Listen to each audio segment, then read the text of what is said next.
Vendredi 28 avril, Wissembourg-Obersteinach. Lorsque l'alarme se manifeste brutalement à 6h30, ce sont mes pieds qui me préoccupent instantanément.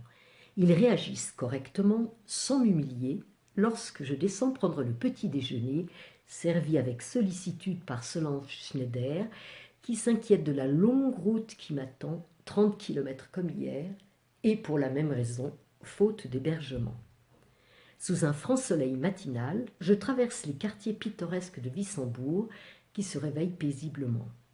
Je m'élève au milieu des champs de colza et de vignes, et c'est à l'orée de la forêt qu'interloqué, je distingue très nettement une bête qui semble errer à une cinquantaine de mètres de moi. Ce n'est pas un chien, c'est évident. Un renard, mais il est gris et surtout bien trop grand. Et si c'était un loup? Un vieux loup qui s'aventure près des cultures et des fermes. Des recherches sur Internet m'apprennent qu'un loup a été vu en janvier dernier sur la commune de Sparsbach dans les Vosges du Nord et qu'il peut s'agir du loup signalé à la fin de l'été 2015 dans la forêt du Ludwigswinkel en Allemagne, à moins de 5 km de la frontière française, près d'Obersteinbach, ce village proche où j'arriverai ce soir.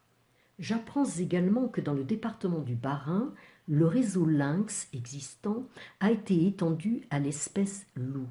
Ce réseau est animé par l'Office national de la chasse et de la faune sauvage.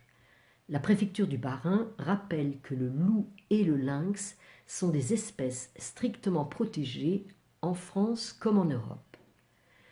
Quelques kilomètres plus loin, c'est toute une famille de sangliers qui débouche devant moi, à quelques mètres seulement, et qui dévale la pente, coupant le sentier, la mer en tête, suivie de toute une ribambelle de marcassins. Quel spectacle! Identique à celui de mon enfance dans la forêt ardennaise. Et le festival se poursuit avec un écureuil furtif qui s'évapore illico dans les cimes et disparaît dans les airs.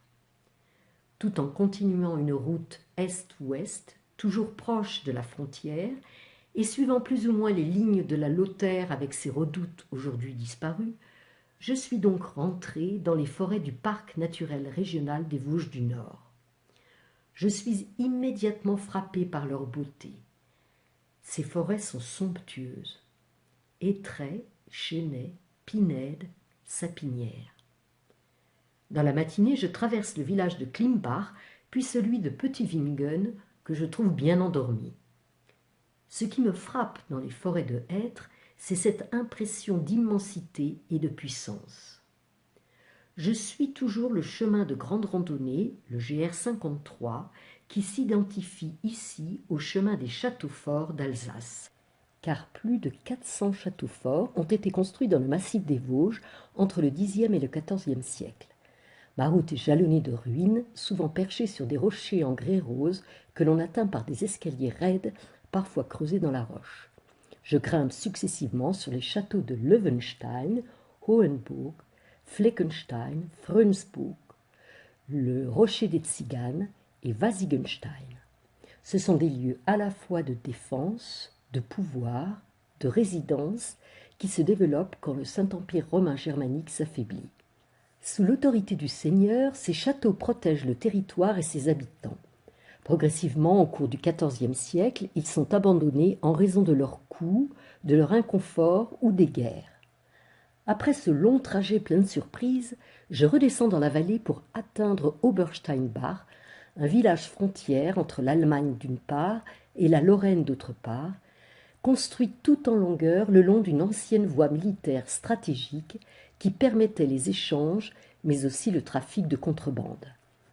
J'atteins enfin mon hébergement, l'hôtel Alsace Village, un hôtel au naturel, au cœur du parc naturel régional où la propriétaire me réserve le plus chaleureux des accueils. Un couple de jeunes Lorrains, très sportifs, m'invite à leur table. Nous dévorons un copieux et succulent repas préparé avec des produits de la ferme biologique toute proche. Je m'endors face à une photographie d'une passerelle népalaise.